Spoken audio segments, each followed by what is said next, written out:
സങ്കീർത്തനമാണ് നമ്മൾ വായിച്ചത്. ഈ 30-ാം സങ്കീർത്തനത്തിന് 150 സങ്കീർത്തനങ്ങൾ ഉണ്ട്. അതിനകത്ത് 73 സങ്കീർത്തനങ്ങൾ ദാവീദ് എഴുതിയെന്ന തലക്കെട്ടോടെ പറയുന്ന 73 സങ്കീർത്തനങ്ങളുണ്ട്. ഹല്ലേലൂയ, സ്തോത്രം ചെയ്യുന്നു. എന്നാൽ പുതിയ നിയമത്തിൽ 2 സങ്കീർത്തനങ്ങൾ ദാവീദാണ് എഴുതിയതെന്ന് തലക്കെട്ടില്ല എങ്കിലും പറയപ്പെടുന്ന സങ്കീർത്തനങ്ങളുണ്ട്. അത് കഴിഞ്ഞിട്ട് 50 അജ്ഞാത സങ്കീർത്തനങ്ങളുണ്ട്. അല്ല, ആരെഴുതിയെന്ന് പറയാത്ത 50 അജ്ഞാത സങ്കീർത്തനങ്ങൾ വിശുദ്ധ വേദപുസ്തകത്തിൽ ഉണ്ട്. അത് കഴിഞ്ഞിട്ട് അല്ല, ശലോമോൻ 2 സങ്കീർത്തനങ്ങൾ എഴുതി എന്ന് പറയുന്നു. എന്നാൽ ഞാൻ വിശ്വസിക്കുന്നു ഒരു സങ്കീർത്തനം ശലോമോനല്ല എഴുതിയത്. ഹല്ലേലൂയ, സ്തോത്രം. ദാവീദ് പ്രാർത്ഥിച്ചു, ശലോമോൻ എഴുതി. ആ സങ്കീർത്തനം ഏതെന്ന് നിങ്ങൾക്ക് വല്ല പിടിയുണ്ടോ? ദാവീദ് പ്രാർത്ഥിച്ചു, ദാവീദ് ശലോമോൻ എഴുതി. ഹല്ലേലൂയ, സ്തോത്രം. 72-ാം സങ്കീർത്തനം അതിൻ്റെ അവസാന വാക്യത്തിൽ പറയുന്നു, ദാവീദിൻ്റെ പ്രാർത്ഥനകൾ അവസാനിച്ചു. അത് ശലോമോൻ എഴുതിയെന്ന് പറയപ്പെടുന്നു. ഹല്ലേലൂയ, സ്തോത്രം. എങ്കിലും ഇങ്ങനെ 150 സങ്കീർത്തനങ്ങളും 2447 വാക്യങ്ങളും അടങ്ങിയിരിക്കുന്ന സങ്കീർത്തനത്തിൽ ഭവനപ്രതിഷ്ഠാ ഗീതമെന്ന് എഴുതപ്പെട്ട ഒറ്റ സങ്കീർത്തനമേ ഉള്ളൂ, 30-ാം സങ്കീർത്തനം. 30-ാം സങ്കീർത്തനം. ഹല്ലേലൂയ, സ്തോത്രം. ഈ 30-ാം സങ്കീർത്തനത്തിൻ്റെ അവസാനത്തെ 11-12 വാക്യം വായിക്കുമ്പോൾ അവിടെ എഴുതിയിരിക്കുന്നത്, നീ എൻ്റെ വിലാപത്തെ നൃത്തമാക്കി തീർത്തു. അപ്പം ഭവനത്തിനകത്ത് എന്തുണ്ട്? വിലാപമുണ്ട്. ഭവനത്തിനകത്ത് വിലാപമുണ്ട്. ഹല്ലേലൂയ, സ്തോത്രം. ആ വിലാപത്തിന് കാരണം എന്താണ്? അതാണ് നമ്മുടെ വിഷയം. വിലാപത്തിന് കാരണം എന്താണ്? ദാവീദിന് കുറഞ്ഞത് എത്ര വീടുണ്ടായിരുന്നിരിക്കും? ദാവീദിനോട് ദൈവം പറയുന്നു, ഞാൻ നിനക്കൊരു ഗൃഹം പണിയും. അല്ലേ? ഒരു ഗൃഹം ദൈവം പണിയും. എന്നാൽ ദാവീദിന് എത്ര വീടുകൾ കുറഞ്ഞത് ഉണ്ടായിരുന്നിരിക്കും? 3 വീടുകളെങ്കിലും ഉണ്ടായിരിക്കും. കാരണം ഹെബ്രോനിൽ എന്തായിരുന്നാലും എന്തുണ്ട്? കൊട്ടാരം ഉണ്ട്. അവിടെ 7 വർഷവും 6 മാസവും എന്ത് ചെയ്തു? ദാവീദ് രാജാവായിരുന്നു. ഹല്ലേലൂയ, സ്തോത്രം. അപ്പോൾ അവിടെ എന്തായിരുന്നാലും ഒരു കൊട്ടാരം ദാവീദിന് കാണും. 2, ഇനിയൊരു കൊട്ടാരം എവിടെയുണ്ട്? ഭവനം, അരമന എവിടെയുണ്ട്? ഇനിയൊരു അരമന എവിടെയുണ്ട്? യെരൂശലേമിലുണ്ട്. അതാര് പണിത് കൊടുത്തത്? ഹീരാൻ രാജാവ് പണിത് കൊടുത്തത്. അപ്പം 2 വീടുണ്ടായിരുന്നിട്ടും ദാവീദിനോട് ദൈവം പറയുകയാണ്, ഞാൻ നിനക്കൊരു ഗൃഹം പണിയും. ഇത് 2 വീടുകളും എൻ്റെ ഇഷ്ടത്തിൽ പണിതതല്ല, ഞാനായിട്ട് പണിതതുമല്ല. പക്ഷേ ഞാൻ ഇനിയൊരു ഗൃഹം നിനക്ക് പണിയും. ആ ഗൃഹത്തിൻ്റെ പ്രത്യേകത എന്ന് പറഞ്ഞാൽ 2 ശമൂവേലിന്റെ പുസ്തകം 7-ാം അധ്യായം അതിൻ്റെ 11-ാം വാക്യം വായിക്കുമ്പോൾ,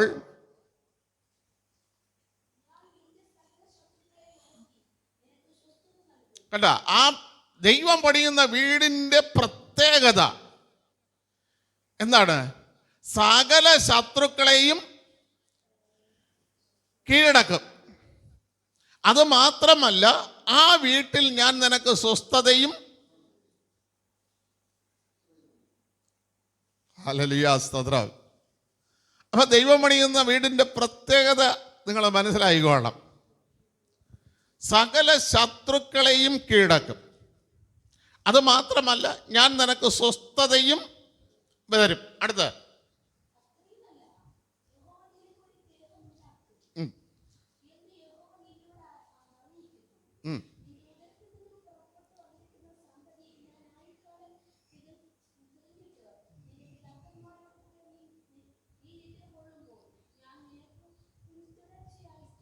കേട്ടാ, ആ ഭവനത്തിൻ്റെ അടുത്ത പ്രത്യേകത, നീ മരിച്ചു കഴിയുമ്പോൾ, നീ പിതാക്കന്മാരോട് ചേർന്ന് കഴിയുമ്പോൾ ഈ ഭവനം ഞാൻ ആർക്ക് കൊടുക്കും?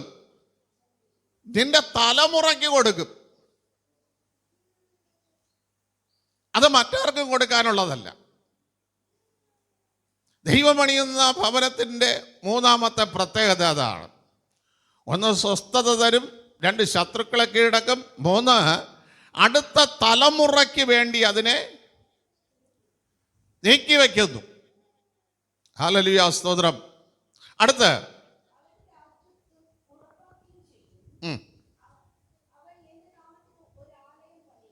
കേട്ടാ, ദൈവം പണിയുന്ന ഭവനത്തിലുള്ളവന്റെ അടുത്ത പ്രത്യേകത,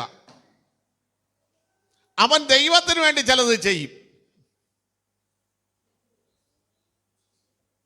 പിടികിട്ടിയ? അവൻ ദൈവത്തിന് വേണ്ടി ചിലത് ചെയ്യും. ചിലരാണെങ്കിൽ പറയാം, പണ്ടുള്ളവർ പറഞ്ഞു കേട്ടില്ല, അർത്ഥ കൈക്ക് ഉപ്പെങ്കിലും തേച്ച് കൊടുക്കില്ല. ചില തലമുറകൾ അങ്ങനെയാണ്. ഹല്ലേലൂയ, സ്തോത്രം. ഇവിടെ ദൈവം പറയുന്നു, ആ വീട്ടിൽ അവന് താമസിക്കുമ്പോൾ അവൻ ദൈവത്തിന് വേണ്ടി ഒരു ആലയം, ദൈവത്തിന് വേണ്ടി ചിലത് ചെയ്യാൻ യോഗ്യമാക്കും. ആ യോഗ്യമാക്കി ചെയ്യുമ്പോൾ അടുത്ത് പറയുന്നത്, ശൗലിനോട് ഞാൻ തള്ളിയതുപോലെ ഞാൻ നിന്റെ ഗ്രഹത്തെ തള്ളിക്കളയില്ല, എൻ്റെ ദയ നിന്നെ വിട്ടുമാറിയും ഇല്ല. ഇത്രയും അനുഗ്രഹങ്ങൾ അടങ്ങിയ ഒരു വീടാണ് ഞാൻ നിനക്ക് വേണ്ടി പണിയാൻ പോകുന്നത്. മനസ്സിലായ? ഇത്രയും അനുഗ്രഹങ്ങൾ അടങ്ങിയ ഒരു വീട്. ഈ വീടിനെ കുറിച്ച് ദാവീദിന് ദൈവം അരുളപ്പാട് കൊടുത്തപ്പോൾ, ദാവീദ് ആല്യാസ്തോത്രം, ഇതാ എനിക്കൊരു ഗൃഹം പണിയാൻ പോണം, ദൈവം ഞാൻ കൂടെ ഉണ്ട്, എൻ്റെ മക്കളെ അനുഗ്രഹിക്കാൻ പോണം എന്നൊക്കെ പറഞ്ഞുകൊണ്ട് ആൾക്കാരടുത്ത് വിളിച്ച് പറഞ്ഞൊന്നുമില്ല. പറഞ്ഞോ? പറഞ്ഞില്ല. ദാവീദ് എന്ത് ചെയ്തു? ഓടി ദൈവസന്നിധിയിൽ ചെന്നു. ദൈവസന്നിധിയിൽ ചെന്നു. 28 വാക്യം, അതിൻ്റെ 28 നോക്കണമേ. അകത്ത് ചെന്ന്, താൻ ഇപ്പോൾ താമസിക്കുന്ന വീട്ടിനകത്ത് ചെന്ന് ദൈവത്തോട് പറയുകയാണ്, ഒരു വീട് ദൈവം നമുക്ക് പണിതാൽ ആ വീട്ടിലുള്ളവർ ദൈവത്തിന് മഹത്വം കൊടുത്തോണ്ടേയിരിക്കണം. നീ ഇത്രത്തോളം കൊണ്ടുവരാൻ ഞാൻ ആരാണ്? ഒരു വീട് എന്ന് പറയുന്നത്, പ്രിയ ദൈവമക്കളെ, ഇന്ന് കേരളത്തിൽ 3.5 കോടി ജനമുണ്ട്. ആ 3.5 കോടി ജനത്തിൽ ആല്യാസ്തോത്ര ഏകദേശം 40 ലക്ഷത്തിൽ പരം ആൾക്കാർക്ക് എന്തില്ല? വീടില്ല. ഹല്ലേലൂയ. എന്നിട്ട് നമുക്കൊരു ഭവനം തന്നിരിക്കുമ്പോൾ ആ ഭവനത്തിനകത്ത് ഓടിച്ചെന്ന് ദൈവസന്നിധിയിൽ മുട്ടുമടക്കാൻ നമ്മൾ തയ്യാറാകണം. നന്ദികേട് കാണിക്കരുത്. മനസ്സിലായ? ദൈവം നമുക്കൊരു ഗ്രഹം തന്നു. ഓടിച്ചെന്ന് ദാവീദ് ആ ഗ്രഹത്തിൽ ചെന്ന്, വീട്ടിനകത്ത് ചെന്ന് ദൈവസന്നിധിയിൽ അങ്ങ് മുട്ടുമടക്കി.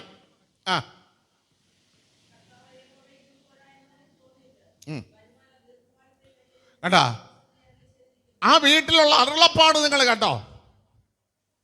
ദാവീദിനെ കുറിച്ച് മാത്രമല്ല അരുളപ്പാട് കിട്ടിയത് ആ വീട്ടില്, പിന്നെയോ മക്കളെ കുറിച്ചുള്ള അരുളപ്പാടും നമ്മൾക്കും കിട്ടും. പക്ഷെ നമ്മൾ വീഴേണ്ട രീതിയിൽ എന്ത് ചെയ്യില്ല? ദൈവസന്നിധിയിൽ വീഴാറില്ല. അത് കണ്ട് അരുളപ്പാടും കിട്ടാറില്ല. ദാവീദ് പറയണം, നീ എന്നെ കുറിച്ച് മാത്രമല്ല എൻ്റെ മക്കളെ കുറിച്ച് നീ എന്ത് ചെയ്തിരിക്കുകയാണ്? വരുവാനുള്ള കാര്യം ഓർമ്മപ്പെടുത്തി, അല്ലെങ്കിൽ പറഞ്ഞു. അടുത്ത്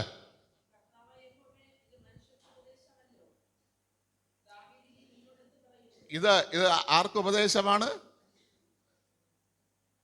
നമ്മളെല്ലാവർക്കും ഇതൊരു ഉപദേശമാണ്. ദാവീദിന് മാത്രമുള്ള ഉപദേശമല്ല അത്. ദൈവസന്നിധിയിൽ ദൈവത്തെ ഭയപ്പെടുന്ന, ദൈവം ഗൃഹമുണ്ടാക്കിയ എല്ലാവർക്കുമുള്ള ഉപദേശം, എല്ലാവർക്കുമുള്ള ഉപദേശം. പ്രിയ ദൈവമക്കളെ, നമ്മളിത് ചെയ്യാറുണ്ടോ?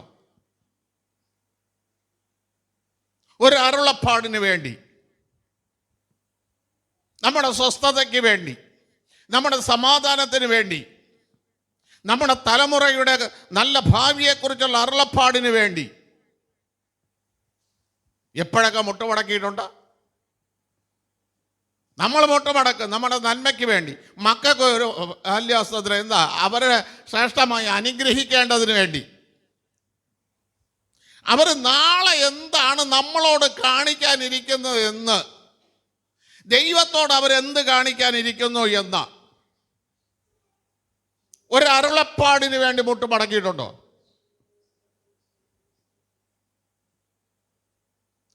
ഹല്ലേലൂയ. പച്ച മരമായിരിക്കുമ്പോൾ എല്ലാ മക്കളും അപ്പനെ അമ്മയെ എന്ത് ചെയ്യും? സ്നേഹിക്കും. കാര്യം അതിലെന്തുണ്ട്? നീരുണ്ട്. ആ മരത്തിൽ പച്ച മരമായിരിക്കുമ്പോൾ എന്തുണ്ട്? നീരുണ്ട്.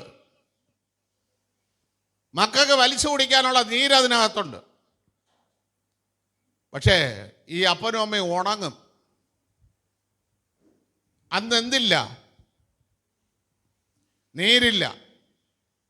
അപ്പോൾ ഇവർ ചവിട്ടിക്കളയുമോ ഇല്ലയോ എന്ന് അറിയണമെങ്കിൽ ദൈവസന്നിധിയിൽ നീ മുട്ടുമടക്കണം.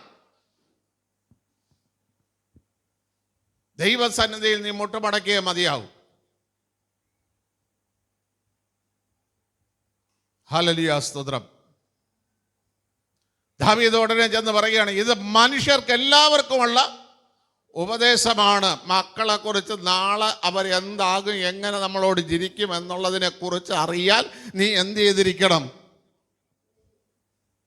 മുട്ടുമടക്കിയിരിക്കണം. അടുത്ത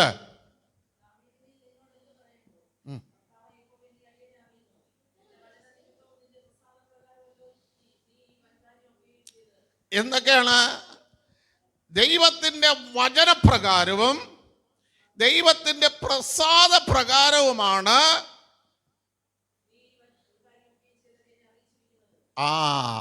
രണ്ട് കാര്യങ്ങൾ. ദൈവത്തിൻ്റെ വചനം എത്രത്തോളം നമ്മൾ വായിക്കുന്നു, പ്രാർത്ഥിക്കുന്നു. രണ്ട്, ഹല്ലേലൂയ, ദൈവത്തിൻ്റെ പ്രസാദം. ദൈവത്തിൻ്റെ പ്രസാദം എങ്ങനെ കിട്ടും?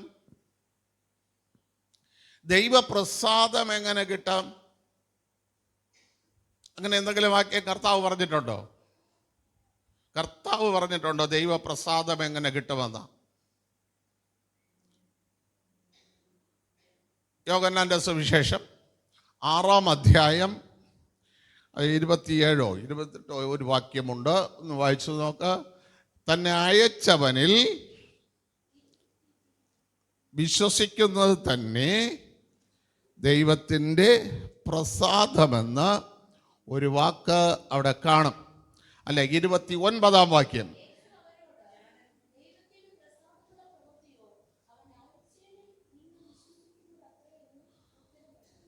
അല്ല, അയച്ചവനിൽ വിശ്വസിക്കുക അത്രേ എന്ന് ഉത്തരം പറഞ്ഞു.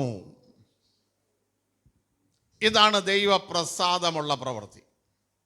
അയച്ചവനിൽ ഒരാൾ മാത്രമല്ല, ആ വീട്ടിലുള്ള മുഴുവൻ പേരും എന്ത് ചെയ്യണം?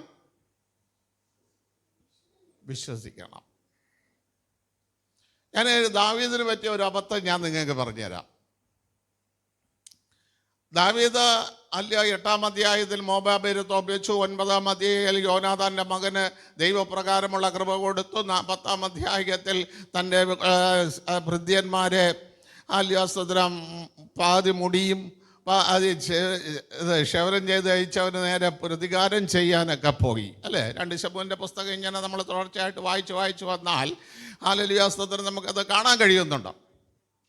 3-ാം അധ്യായം തൊട്ട് വായിച്ചാൽ ദാവീദ് മേൽക്കുമേൽ ബലം പ്രാപിച്ചു എന്ന് എഴുതിയിട്ടുണ്ട്. ഹല്ലേലൂയ സ്തോത്രം. 4-ാം അധ്യായത്തിൽ യോനാഥാന്റെ മകൻ വിഴുന്ന കാലുമുണ്ടിയായി പേടിച്ചു എന്നെഴുതിയിട്ടുണ്ട്. 5-ാം അധ്യായത്തിൽ യെരൂശലേമിൽ സ്തോത്രം ചെയ്യുന്നു. യെബൂസ്യരുടെ നഗരം പിടിച്ചിട്ട് ഹീരാൻ രാജാവ് ദാവീദിനൊരു അരമന പണിതു കൊടുത്തു എന്നെഴുതിയിട്ടുണ്ട്. ഇങ്ങനെ ചരിത്രം എഴുതി പോകുമ്പോൾ 11-ാം അധ്യായത്തിൽ ദാവീദ് ഒരു തെറ്റ് ചെയ്യാനിടയായി, അല്ലേ? ഹല്ലേലൂയ, സ്തോത്രം. ദൈവം അപ്പോൾ പറഞ്ഞു, വാള് നിന്റെ ഗൃഹത്തിൽ നിന്ന് വിട്ട്, അല്ലെ? 12:10 ഒന്ന് വായിച്ചു നോക്ക.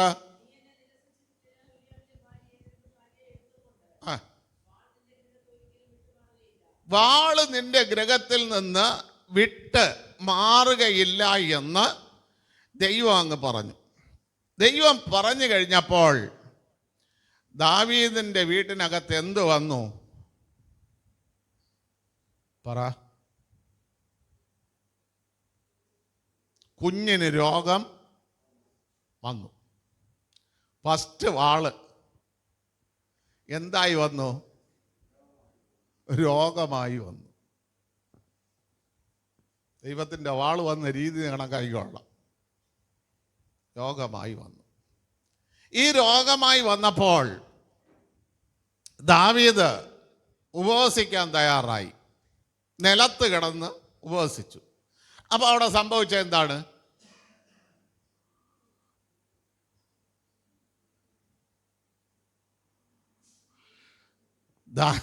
ദാവീദ് നിലത്ത് കിടന്നു ഉപവസിച്ചു. അപ്പോൾ അവിടെ സംഭവിച്ചത് എന്താണ്?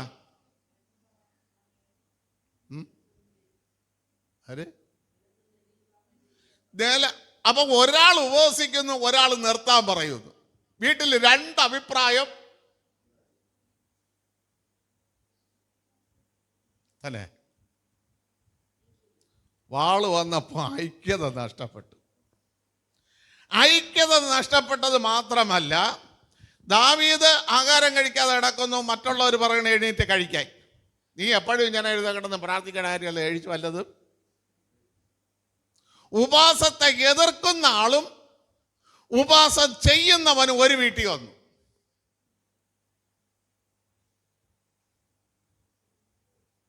വാള് ഗ്രഹത്തിൽ വന്നപ്പോൾ ഉപവാസത്തെ എതിർക്കുന്നവനും വന്നു, ഉപവസിക്കുന്നവനും വന്നു. ഉപവാസത്തെ തടസ്സം ചെയ്യുന്നവനും വന്നു, ഉപവാസം തുടരുന്നവനും ആ വീട്ടിലുണ്ട്. ഇത് നമ്മളെ ഈ വീടുകളിലില്ലേ?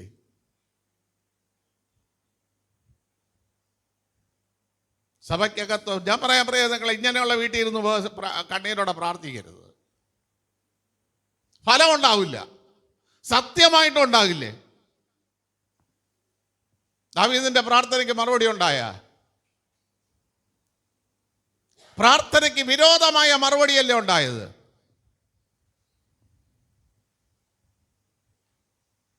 രണ്ടഭിപ്രായമുള്ള, അത് എൻ്റെ വീടായിരുന്നാലും ശരി, നിങ്ങളെ വീടായിരുന്നാലും ശരി, അവിടെ എന്തില്ല? പ്രാർത്ഥനയ്ക്ക് വിടുതലില്ല, പ്രാർത്ഥനയ്ക്ക് മറുപടിയില്ല.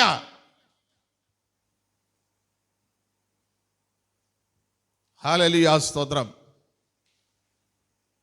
ദാവീദ് പ്രാർത്ഥിച്ചത് കുഞ്ഞിൻ്റെ വിടുതലിന് വേണ്ടി. പക്ഷെ ഇവിടെ സംഭവിച്ച മറ്റൊരു കാര്യം കൂടെ ഞാൻ നിങ്ങൾക്ക് പറഞ്ഞുതരാം. എന്താ സംഭവിച്ചത്? എന്ത് സംഭവിച്ചു? കുഞ്ഞ് മരിച്ചു. മരിച്ചു കഴിഞ്ഞപ്പോൾ ദാവീദ് എല്ലാവരും കൂടെ നിന്ന് സംസാരിക്കുന്നത് കേട്ടു. അപ്പം ദാവീദിന് മനസ്സിലായി കുഞ്ഞ് എന്ത് ചെയ്തു? മരിച്ചു എന്ന്. ഉപവസിച്ചതിൻ്റെ എന്തെങ്കിലും സങ്കടം അവനുണ്ടോ? അവൻ എണീറ്റ് കുളിച്ച് പെർഫ്യൂം അടിച്ചു ആഹാരം. അപ്പം ഇന്ന് ഇതല്ലേ നടക്കണത്? പ്രാർത്ഥിച്ചിട്ട് വിടുതൽ കിട്ടിയില്ല എങ്കിൽ അതിൻ്റെ എന്തെങ്കിലും സങ്കടം നമുക്കുണ്ടോ? ഉപവസിച്ചിട്ട് അതിൻ്റെ പ്രതിഫലം കിട്ടിയില്ലെങ്കിൽ എന്തെങ്കിലും ദുഃഖം നമുക്കുണ്ടോ? അയ്യോ, ഞാൻ ഇത്രയും ദിവസം ഇരുന്ന് പ്രാർത്ഥിച്ചതാണ്, എനിക്കൊരു വിടുതൽ ദൈവം തന്നില്ലല്ലോ എന്നുള്ള ഒരു മനസ്താപം നമുക്കുണ്ടോ?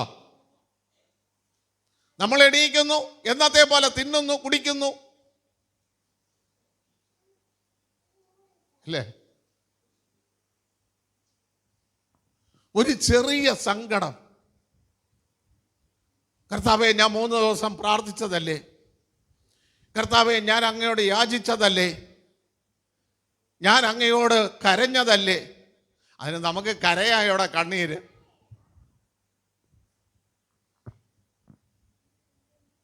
ഇവിടെ നോക്ക്, ദാവീദ് എണീറ്റ് കുഞ്ഞ് മരിച്ചു കിടക്കണം അപ്പുറത്ത്, കുളിച്ചു. ഇതേപോലെയാണ് നമ്മളെ വിഷയത്തിന് പരിഹാരമില്ല, ആ വിഷയം നാറാൻ പോവുകയാണ്. പക്ഷെ നമ്മൾ എണീക്കും, കുളിക്കും, ആഹാരം കഴിക്കും, എന്തോ നേടിയതുപോലെ.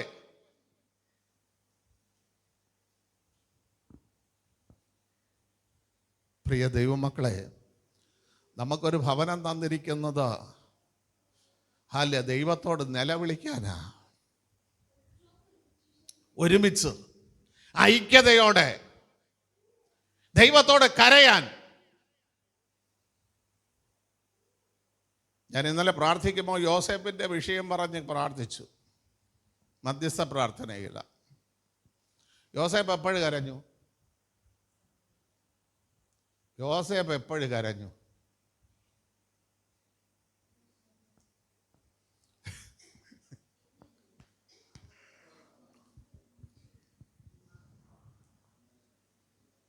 യോസേപ്പ് എപ്പോൾ കരഞ്ഞു?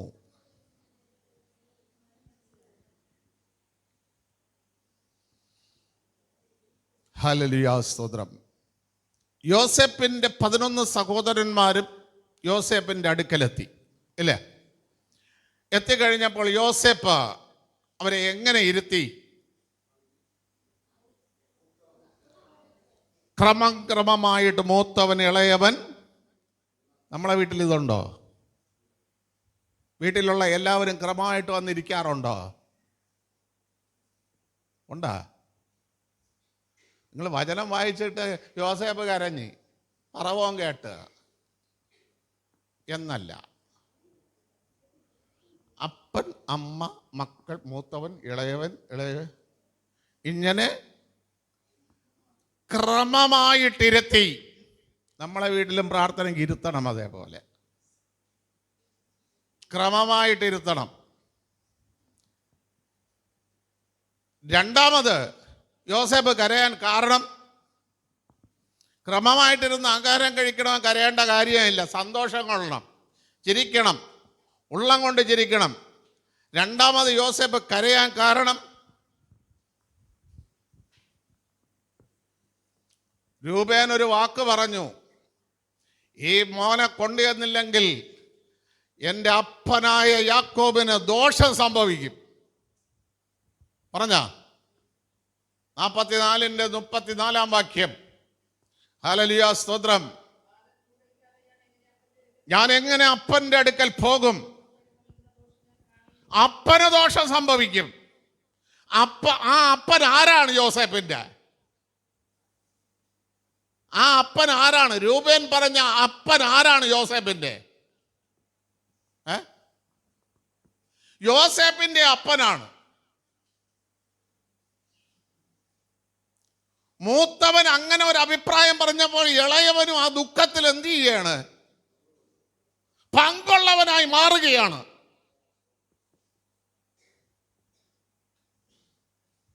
ബാലനില്ലാതെ ചെന്നാൽ എൻ്റെ അപ്പന് ദോഷം സംഭവിക്കും. ആ അപ്പൻ എന്ന് പറയുന്നത് എൻ്റെയും അപ്പനാണ്. ആ ദുഃഖം അവൻ ഏറ്റെടുത്തു. നമുക്ക് നമ്മളെ വീട്ടിലൊരു കാര്യം സംഭവിച്ച ആക്കാണ് ദുഃഖം.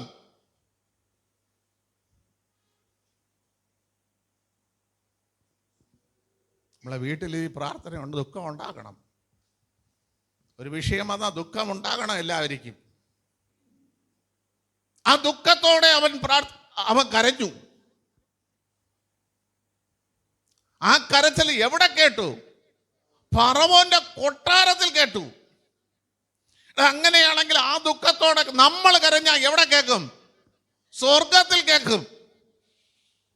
ഫറവോന്റെ കൊട്ടാരത്തിൽ കേട്ടപ്പോൾ ജീവരക്ഷ വന്നെങ്കിൽ, ആഹാരം കൊണ്ടുള്ള 5 വർഷത്തെ ആഹാരം കിട്ടിയെങ്കിൽ, നമ്മുടെ കരത്തിൽ സ്വർഗത്തിലെത്തിയാൽ സകല വിഷയത്തിനും പരിഹാരം ആണോ? അങ്ങനെ സ്വർഗത്തിൽ കേൾക്കണമെങ്കിൽ വീട്ടിലുള്ളവരെ ക്രമമായിട്ട് എന്ത് ചെയ്യണം? ഇവിടെയാ പരാജയം. ദൈവം ഒരു ഗ്രഹം നിനക്ക് പണിതാൽ, ഒരാൾ പറയാണ് എനിക്ക് വയ്യാതെ ഞങ്ങൾ പ്രാർത്ഥിക്കും, ഞാൻ പ്രാർത്ഥിച്ചോളാം. ഒരാൾ പറയാണ് ഞാൻ ക്ഷീണത്തോടെ കിടക്കുന്നത്. കേൾക്കുമോ ദൈവം? കേൾക്കുമോ? എനിക്ക് നന്നായിട്ടറിയാം കേൾക്കില്ല. കേൾക്കണമെങ്കിൽ ക്രമമായിട്ട് എന്ത് ചെയ്യണം? ഭരണം. ഹല്ലേലൂയ, സ്തോത്രം. ഞാൻ നിങ്ങളോട് ഇനി ഒരു കാര്യം പറഞ്ഞുതരാം. ഉൽപ്പത്തി പുസ്തകത്തിലാണ് കുടുംബജീവിതം ആദ്യമായിട്ട് എന്ത് ചെയ്യുന്നത്? തുടങ്ങുന്നത്, അല്ലേ? കുടുംബജീവിതം തുടങ്ങുന്നത്. ഈ കുടുംബജീവിതത്തിനകത്ത് അല്ല ദൈവം എന്താ പറഞ്ഞത്? നീ വേല ചെയ്യണം, ഇതിനെ സൂക്ഷിക്കണം. വേല ചെയ്താൽ മാത്രം പോരാ, വേല ചെയ്ത നന്മ എന്ത് ചെയ്യണം? നീ സൂക്ഷിക്കുകയും കൂടെ വേണം. അല്ലാതെ ജോലി ചെയ്ത് കുറേ പൈസ കൊണ്ടുവന്നിട്ട് ഇങ്ങനെ അങ്ങ് എറിയുകയല്ല വേണ്ടത്. അതിനെ സൂക്ഷിക്കാൻ കൂടെ നമ്മൾ പഠിക്കണം. 1. 2, ദൈവം ആദാമിനോട് പറഞ്ഞു, ഈ നടുതലയിൽ നിൽക്കുന്ന വൃക്ഷത്തിൻ്റെ ഫലം ഭക്ഷിക്കരുതെന്ന് പറഞ്ഞു. ആദാമിന് പഴം കൊടുത്തതാര്? ഈ പഴം എന്നും ആദാം കാണയല്ലേ? വൃക്ഷം നട്ടിരിക്കല്ലേ? ആദാം എന്നും ഈ വൃക്ഷത്തിൻ്റെ ഫലം കാണുന്നുണ്ടോ? കാണുന്നില്ലേ? അപ്പൊ ഈ ഫലം ഭാര്യ കൊണ്ടുവന്ന് കൊടുത്തപ്പോൾ നീ എന്തിനടി അത് പറിച്ചതെന്ന് അവൻ ചോദിച്ചോ?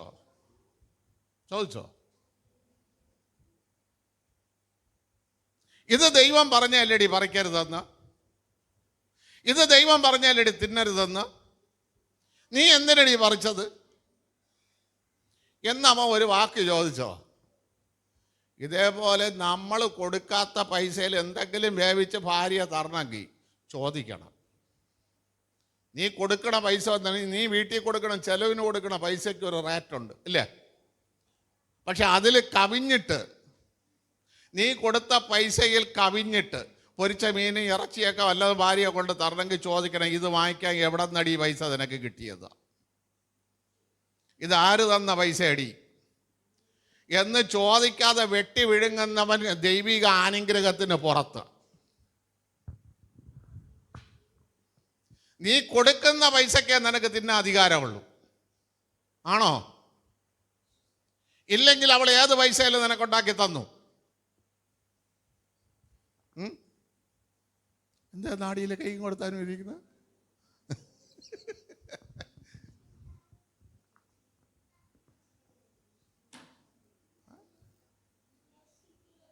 ഞാൻ കൊടുക്കുന്ന പൈസയിലല്ലേ എൻ്റെ ഭാര്യയെ വേവിക്കേണ്ടത്. അതിൽ ഇന്ന സാധനങ്ങൾ കിട്ടുമെന്ന് എനിക്കൊരു കണക്കില്ലേ? അതിനപ്പുറമായിട്ട് അവൾ വേവിച്ച് തന്നാൽ ആ പൈസ എവിടെ നിന്ന് വന്നത്? എങ്ങനെ അവളെ കയ്യിൽ കിട്ടിയതാ എന്നൊക്കെ തിരക്കാതെ നമ്മളങ്ങ് ജീവിച്ചു വേണം. അവൾ ഉണ്ടാക്കി തന്നല്ല വറുത്തതും കരിച്ചതും, ഒടുക്കം നീ വാങ്ങിക്കും. ആ വറുത്തതിൻ്റെ അനുഭവം എവിടെ നിന്നുള്ളത്? ഇത് ദൈവം നമുക്കൊരു ഗ്രഹം പണിതാൽ ആ ഗ്രഹത്തിനകത്ത് നമ്മൾ എന്ത് ചെയ്യണം? ഇതെല്ലാം മനസ്സിലാക്കി ജീവിക്കണം. അങ്ങനെ മനസ്സിലാക്കി നമ്മൾ ദൈവത്തോട് നിലവിളിക്കുമ്പോൾ ദൈവം ആദ്യം ചെയ്യുന്നത്, സങ്കീർത്തനം 2-ാം വാക്യം എന്താ വായിക്കുന്നത്? ഞാൻ നിന്നെ സൗഖ്യമാക്കി, ഞാൻ യഹോവയോട് നിലവിളിച്ചു. കണ്ടാ? ഇങ്ങനെയുള്ള പ്രാർത്ഥനയുള്ള വീട്ടില് ഒരു രോഗം വന്നാൽ ആശുപത്രിയിൽ പോകാതെ അവൻ നമ്മെ സൗഖ്യമാക്കും. എന്നെ എൻ്റെ വീട്ടിലുണ്ടാന്ന് ചോദിച്ചാൽ എൻ്റെ വീട്ടിലുമില്ല, ഉപദേശം പറയണതേ ഉള്ളൂ. മനസ്സിലായില്ലേ? ഹല്ലേലൂയ, സ്തോത്രം.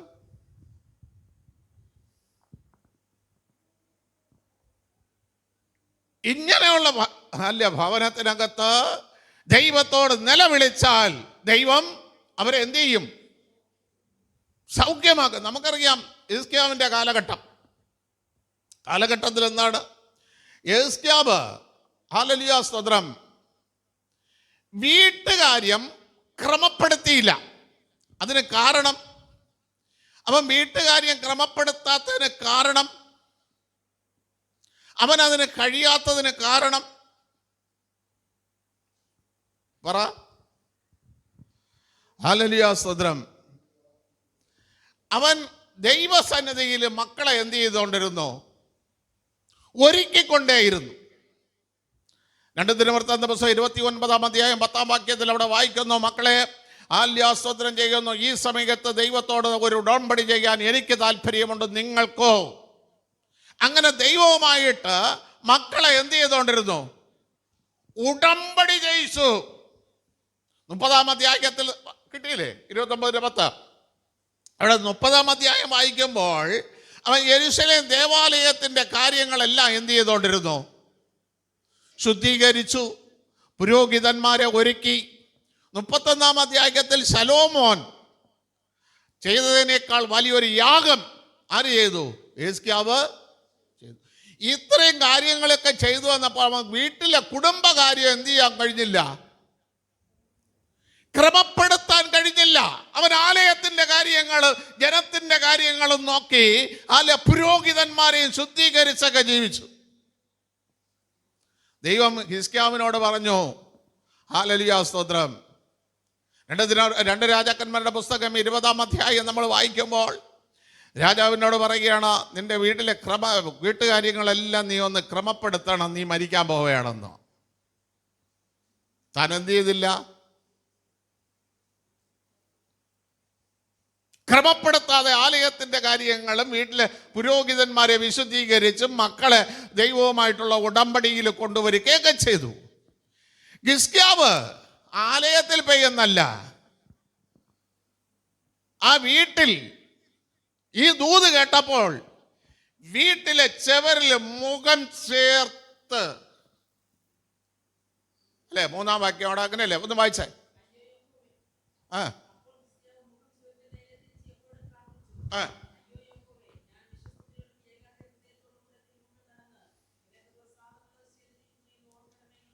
നോക്കണമേ, എന്തൊക്കെയാണ് അവന്റെ ജീവിതത്തിൽ വന്നത്? ഒന്നുകൂടെ നിർത്തി വായിച്ചേ.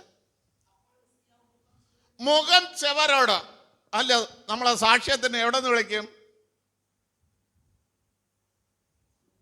ചെവരിൽ നിന്ന് കട്ടള വഴി എന്ത് ചെയ്യും? സാക്ഷ്യത്തിന് വിളിക്കും. ഹിസ്കിയാവ് അങ്ങോട്ട് ആ മുഖം ചെവരോട് ചേർത്ത് വെച്ചു. വീട്ടിലെ സാക്ഷ്യമാണ് സാക്ഷ്യം, അല്ലാതെ പള്ളിയിൽ വന്ന് പറയുന്നത് സാക്ഷ്യമല്ല. ഹൈനോട് ദൈവം പറഞ്ഞ എന്താണ്? നിന്റെ പാവം എവിടെ കിടക്കുന്നു? നിന്റെ വീട്ടിന്റെ വാതിക്കൽ. വീട്ടിൽ സാക്ഷ്യമില്ലാത്തവൻ ഇനി എവിടെ പോയി സാക്ഷി പറഞ്ഞാൽ ഒരു പ്രയോജനവും ഇല്ല.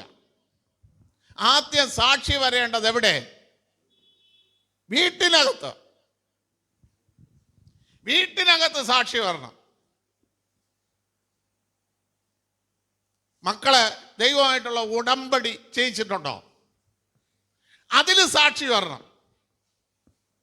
ഹിസ്കിയാവ് ആദ്യം ചെയ്തത് അതാ. ആ ഉടമ്പടി ചെയ്യിച്ചിട്ട് മുഖം ചെവരോട് ചേർത്ത് പിടിച്ച്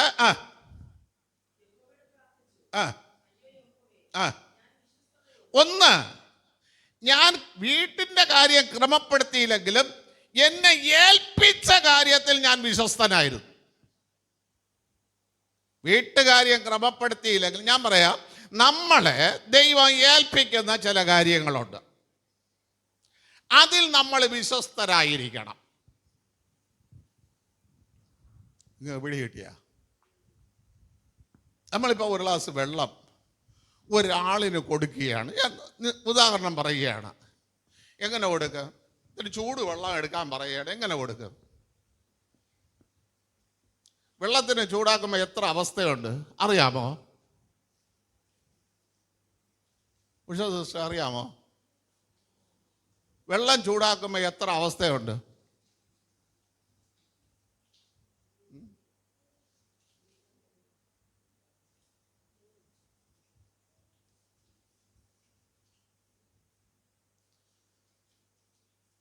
ചെറു ചൂട് വെള്ളം ദാഹം തീർക്കാൻ കൊടുക്കുന്നത്.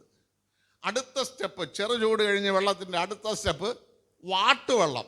വാട്ടുവെള്ളം എന്തിനു കൊടുക്കുന്നത്? മലം പോവാൻ. മനസ്സിലായില്ലേ? ഹല്ലേലൂയ, സ്തോത്രം. അതും പാളയെ കൂടെ പഴവും കൂടെ കഴിച്ചാൽ മലം പോകും. പിന്നെ അതിലിത്തി കൂടെ ചൂടാക്കി കൊടുത്താൽ ക്ഷീണം മാറും. കൂടെ നല്ല ചൂടിൽ കൊടുത്താൽ, തിളപ്പിച്ച വെള്ളം കൊടുത്താൽ, തിളപ്പിച്ചാറ്റിയ വെള്ളം കൊടുത്താൽ വെള്ളത്തിലും രോഗാണു കാണൂല, നമ്മളെ ശരീരത്തിനും. ഇതിൽ ഏത് രീതിയിലാണ് നമ്മൾ വെള്ളം കൊടുക്കുന്നത്? ഒരു ഗ്ലാസ് വെള്ളം ചോദിച്ചു, ഏത് രീതിയിൽ നമ്മൾ വെള്ളം കൊടുക്കും?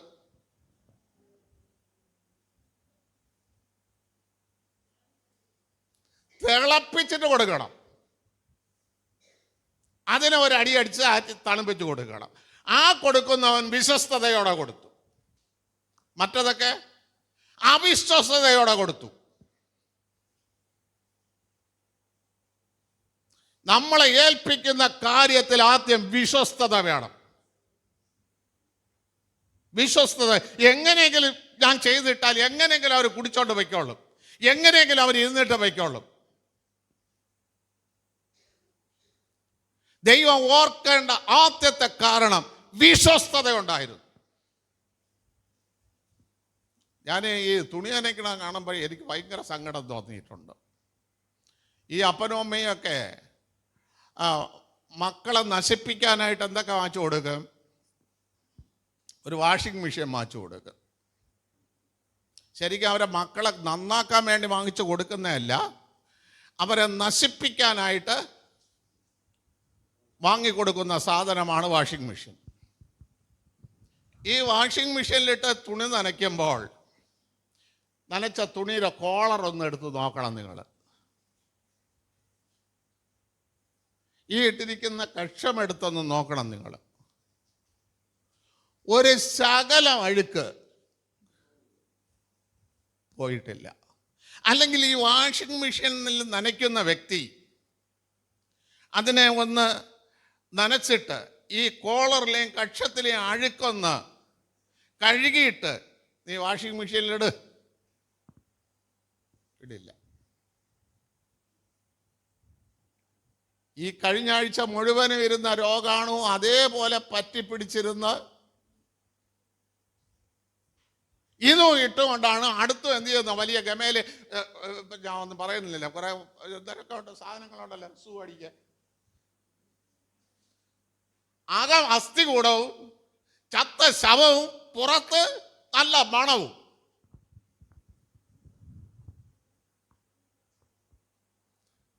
പുറത്ത് പെർഫ്യൂം അടിച്ചിട്ട് കാര്യമല്ല, അകം ക്ലിയർ ആകട്ടെ. വിശ്വസ്തതയിൽ വാ. നിനക്ക് തന്ന ഷർട്ടിൽ, നിനക്ക് തന്ന സാരിയിൽ, നിനക്ക് തന്ന ചുരിദാറിൽ, നിനക്ക് തന്ന പാൻറിൽ അണുക്കളില്ലാതെ ഒന്ന് കഴുക. വിശ്വസ്തതയുണ്ടാകണം.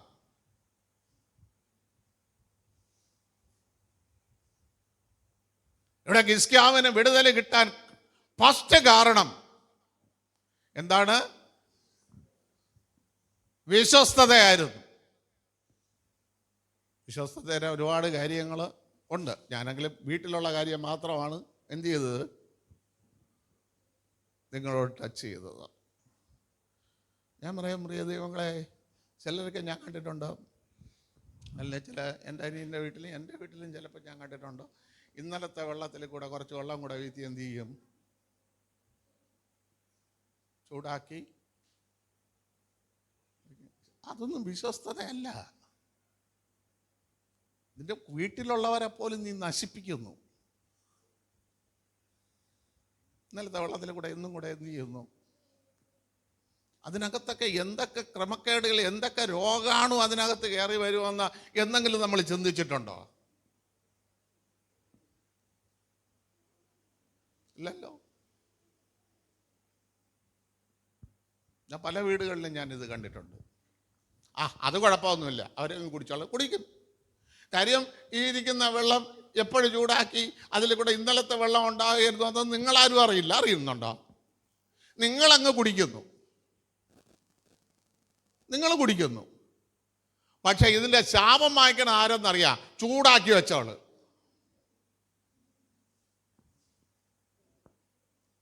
വിശ്വസ്തതയുണ്ടാകണം.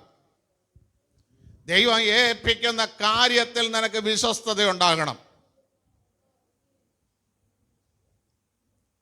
2, ഏകാഗ്ര ഹൃദയം.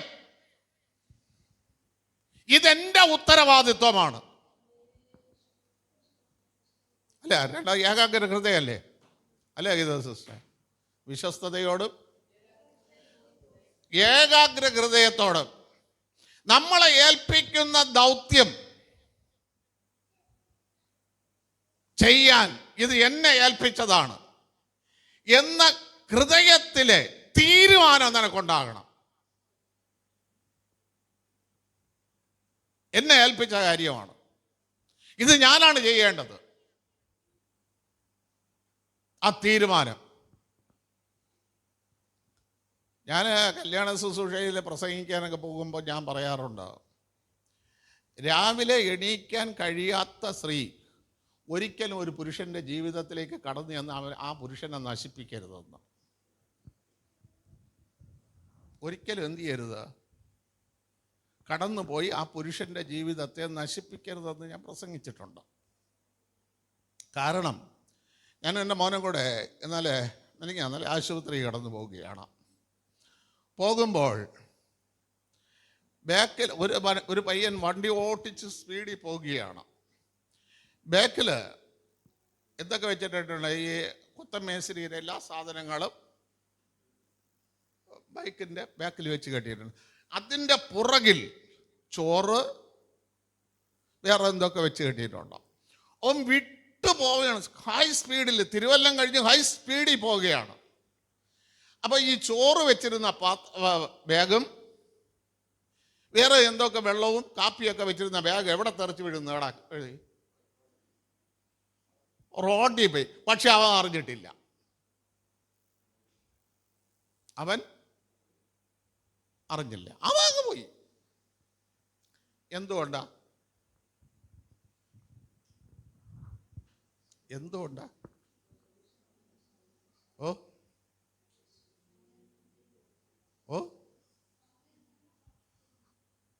അവന് വീട്ടിൽ സമയത്തിന് ആഹാരം കൊടുത്ത് ഈ ഭാര്യയെ ഇറക്കി വിട്ടിരുന്നെങ്കിൽ അവൻ ഇത്രയും സ്പീഡിൽ പോണോ?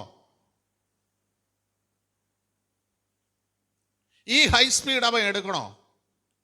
അപ്പൊ ഇതിന്റെ തെറ്റ് ഹൈ സ്പീഡിൽ പയ്യവനാണോ അത് പോകാൻ കാരണമായവളാണോ?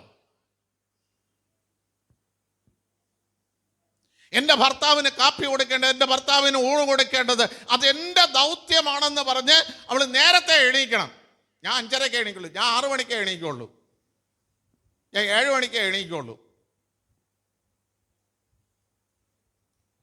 ഇങ്ങനെ കയറി കിടക്കുന്നില്ലേ? ഇവളാ വീട്ടിലെ ശാപം. ഈ സ്ത്രീ ആ വീട്ടിലെ ശാപം. അങ്ങനെ കിടക്കുന്ന സ്ത്രീകളുള്ള വീട്ടിൽ പ്രാർത്ഥന ദൈവം കേൾക്കില്ല. ദൈവം പറഞ്ഞത് ഏകാഗ്ര ഹൃദയം. 2 ഹിസ്കിയാവ് പറയുന്നത് എനിക്ക് എന്തുണ്ടായിരുന്നു? ഏകാഗ്ര ഹൃദയമുണ്ടായിരുന്നു. ആ ഹൃദയത്തിലാണ് ഞാൻ മനശ്ശയിലും എഫ്രൈമിലും എന്നുള്ള ജനത്തെ വിളിച്ച് അവരെ ശുദ്ധീകരിച്ചത്, അവർക്ക് വിശുദ്ധി കൊടുത്തത്, അവർക്ക് തിരുവചന പ്രകാരമുള്ള തിരുമേശ ഞാൻ അവർക്ക് കൊടുപ്പിച്ചത്.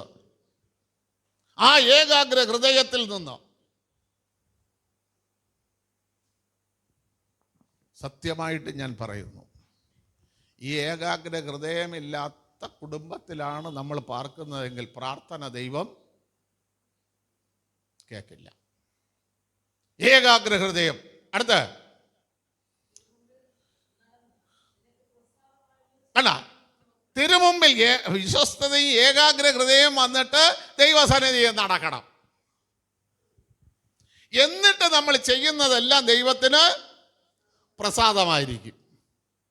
എന്നിട്ട് നമ്മൾ ചെയ്യുന്നതെല്ലാം ദൈവത്തിൽ വിശ്വസിച്ചുകൊണ്ട് നമ്മൾ ചെയ്യുന്നത്. ഈ വിശ്വസ്തത ഇല്ലാതെ ചെയ്യുന്നത് ഒന്നും എന്തല്ല, ദൈവത്തിൽ വിശ്വസിച്ചിട്ട് ചെയ്യുന്നതല്ല. ദൈവത്തിൽ വിശ്വസിച്ചിട്ട് ചെയ്യണമെങ്കിൽ ഈ അനുഭവത്തിൽ വരണം. ഈ അനുഭവത്തിൽ വന്നപ്പോൾ വന്നിട്ട് ഹിസ്കിയാവ് കരയുകയാണ്. വായിച്ചേ, ഏറ്റവും കരഞ്ഞ്. ഈ അനുഭവം പറഞ്ഞ് എന്ത് ചെയ്ത്? നമുക്ക് പറഞ്ഞ് കരയാമൊന്നുമില്ലല്ലോ. ഉണ്ടാ? നമുക്ക് പറഞ്ഞ് കരയാൻ ഒന്നുമില്ലല്ലോ. ഒരു അനുഭവവും നമുക്കില്ലല്ലോ. ഹിസ്കിയാവ് ഇത് പറഞ്ഞിട്ട് ഏറ്റവും കരഞ്ഞു. ഈ ദൂത് പറഞ്ഞവൻ എവിടെ എത്തിയുള്ളൂ? നടുമുറ്റത്തെ എത്തിയുള്ളൂ.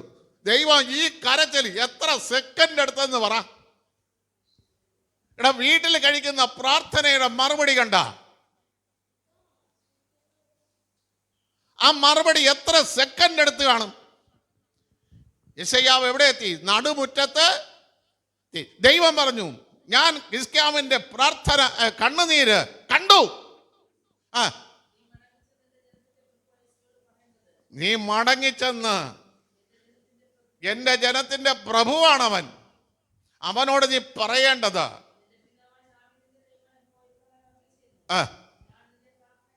ഞാൻ നിന്റെ പ്രാർത്ഥന കേട്ടു. നിന്റെ എത്ര വർഷം കൊണ്ട് വീടുകളിൽ ഇരുന്ന് പ്രാർത്ഥിക്കുന്ന കരയാണ്?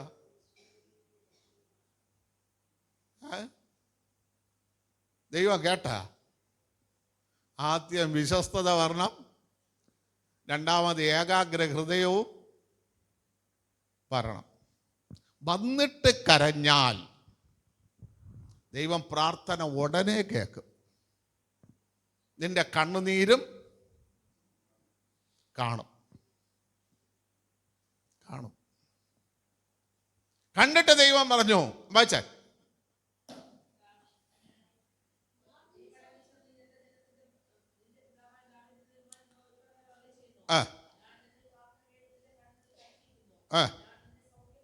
ഞാൻ നിന്നെ, ഇവിടെ ദാവീദ് പറഞ്ഞു കേട്ടാ, ഞാൻ യഹോവയോട് നിലവിളിച്ചു, അവൻ എന്നെ.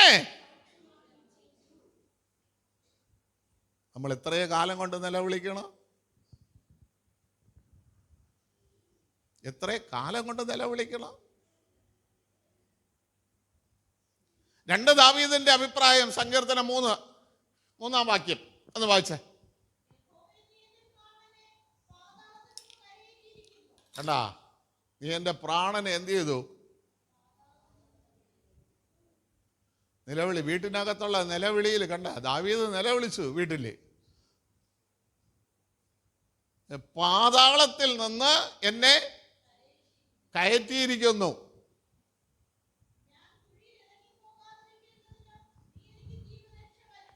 ഞാൻ മരിക്കാതിരിക്കേണ്ടതിന് എനിക്ക് ജീവരക്ഷ എന്ത് ചെയ്തു?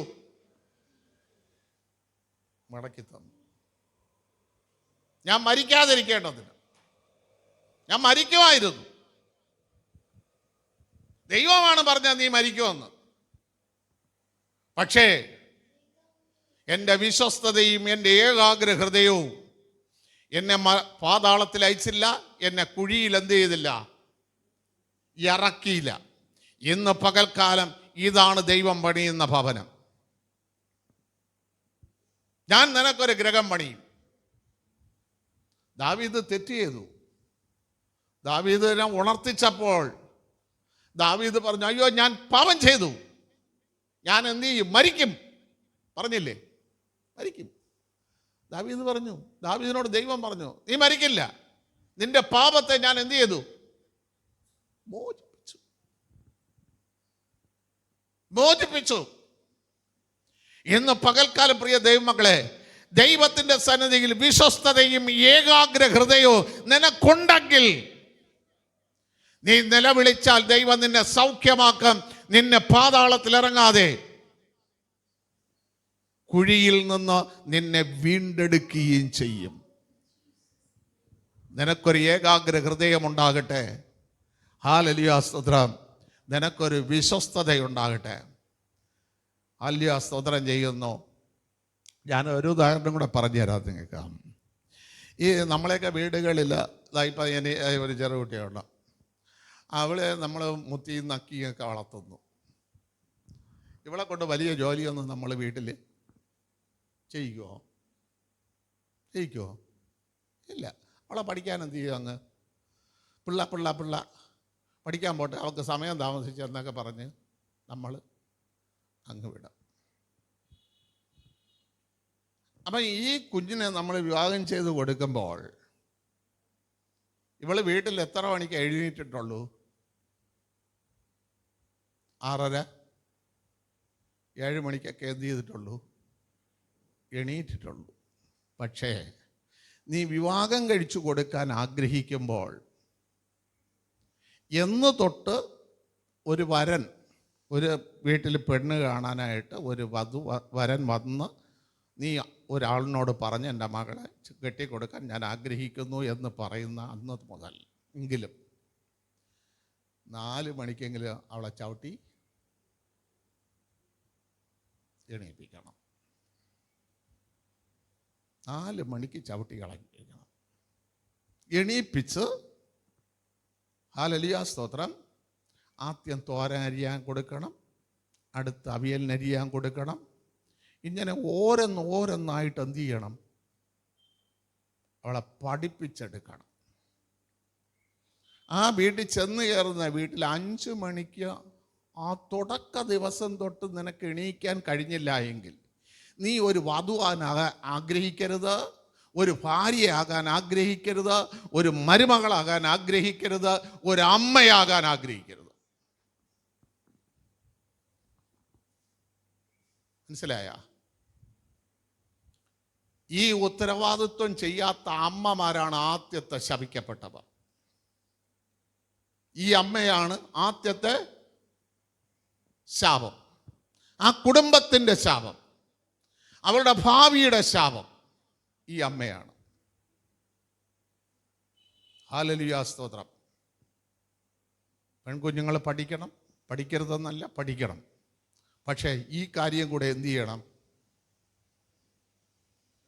പഠിപ്പിച്ച് തന്നെ അവരെ വിടണം.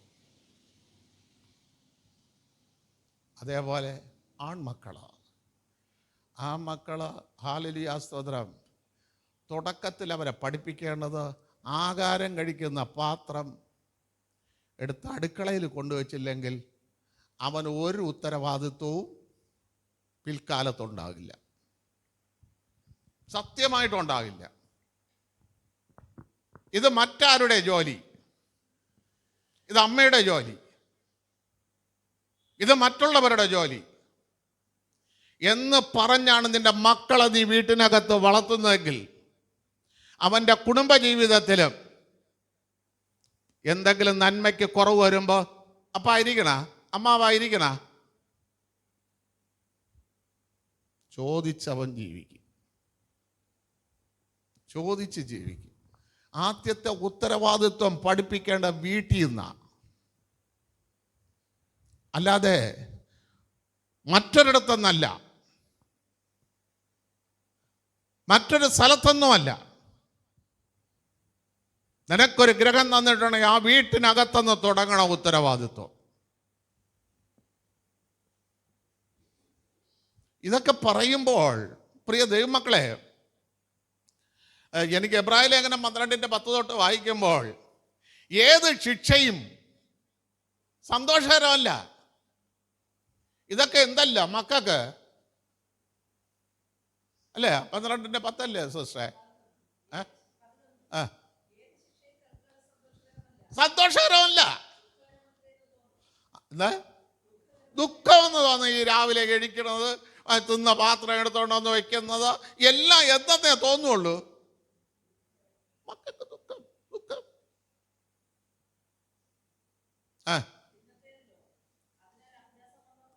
അതിനാൽ അഭ്യാസം വന്നവർക്ക് ആ നീതി എന്ന സമാധാനം. അങ്ങോട്ട് ഇങ്ങോട്ട് കുറ്റം പറഞ്ഞാൽ നമ്മുടെ കുടുംബ ജീവിതത്തിന്റെ വിശ്വസ്തത നഷ്ടപ്പെട്ടു. ഞാൻ ഈ വീട്ടിലുള്ളതാണ്, ഈ വീട്ടിൽ ഇതൊക്കെ ചെയ്യാൻ എനിക്കും ഉത്തരവാദിത്വമുണ്ട്. നമ്മൾ അത് ചെയ്യണം. ചെയ്യാതെ മറ്റൊരാളെ കുറ്റം പറയാനായിട്ട് നമ്മൾ ഒരിക്കലും എന്ത് ചെയ്യരുത്. ഇതൊക്കെ എവിടെ നിന്നേ പഠിക്കണം? കൊച്ചിലേ പഠിക്കണം.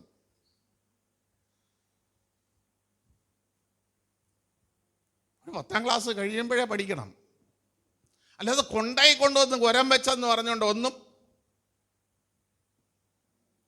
അതാ പൗലോസ് പറയുന്നത്, ഏത് ശിക്ഷയും ദുഃഖമാണ്, മക്കൾക്ക് ദുഃഖമാണ്. പിന്നത്തേതിൽ അഭ്യാസം വന്നവർക്ക് നീതിയുടെ ഫലം, നീതിയുടെ സമാധാനം എന്ന ഫലം ലഭിക്കും. വീട്ടിനകത്ത് ഫലം ലഭിക്കും, സമാധാനം ഉണ്ടാകും. ആ സമാധാനം ഉണ്ടാകുമ്പോൾ നിന്റെ പ്രാർത്ഥന വിശ്വസ്തതയുള്ളതാകും. വിശ്വസ്തതയുള്ള പ്രാർത്ഥനയാകുമ്പോൾ ആ പ്രാർത്ഥന സ്വർഗം കേൾക്കും. ഇതാ ഭവനം, ഇതാണ് ഭവനം. ഈ ഭവനത്തിൽ രട്ട് ദൈവം അഴിക്കും. ഈ ഭവനത്തിൽ വിലാപത്തെ ദൈവം നൃത്തമാക്കും.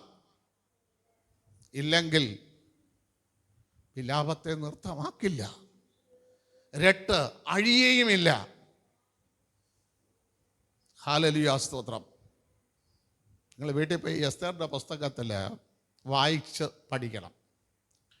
എങ്ങനെയാണ് അവിടുത്തെ വിലാപം നൃത്തമായതെന്ന് എന്നതിനെക്കുറിച്ചും നിങ്ങൾ വ്യക്തമായി പഠിക്കണം. പോട്ടെ, ഇത് സമയമില്ല, അതുകൊണ്ട് ഞാനിവിടെ നിർത്തുകയാണ്. ഈ പകൽക്കാലം പ്രിയ ദൈവമക്കളെ, ഭവനപ്രതിഷ്ഠ എന്ന് ഒറ്റ സങ്കീർത്തനമേ വേദപുസ്തകത്തിലുള്ളൂ. ആ ഭവനപ്രതിഷ്ഠയിൽ പറയുന്നു, ഞാൻ നിനക്കൊരു ഗൃഹം പണിയും, അതിനകത്ത് നിലവിളിക്കണം, നിലവിളിച്ചാൽ സൗഖ്യം, പാതാളത്തിലിറക്കില്ല, പിന്നെ നിന്റെ വിലാപത്തെ നൃത്തമാക്കും, രട്ട ദൈവം അഴിക്കും. ഈ അനുഭവങ്ങൾ നമുക്ക് പള്ളിയിൽ വന്ന് കിടന്നും കൊണ്ട് ഹാ ഹൂ എന്ന് പറഞ്ഞ് നിലവിളിക്കുന്നില്ല, വീട്ടിനകത്തൊന്ന് ഉയരണം. ആദ്യം എവിടെ നിന്ന് ഉയരണം? വീട്ടിനകത്തൊന്ന് ഉയരണം. ആ ഉയർച്ചയോടുകൂടി ആലയത്തിൽ വരണം. അവിടെ നിന്ന് ഉയർന്നാലേ ഇവിടെ വിടുതലുള്ളൂ. അവിടെ ഉയരാതെ വന്ന് ഇവിടെ കിടന്ന് കണ്ട് വിളിച്ചെന്ന് പറഞ്ഞുകൊണ്ട് ഒരു വിടുതലും ഉണ്ടാകില്ല.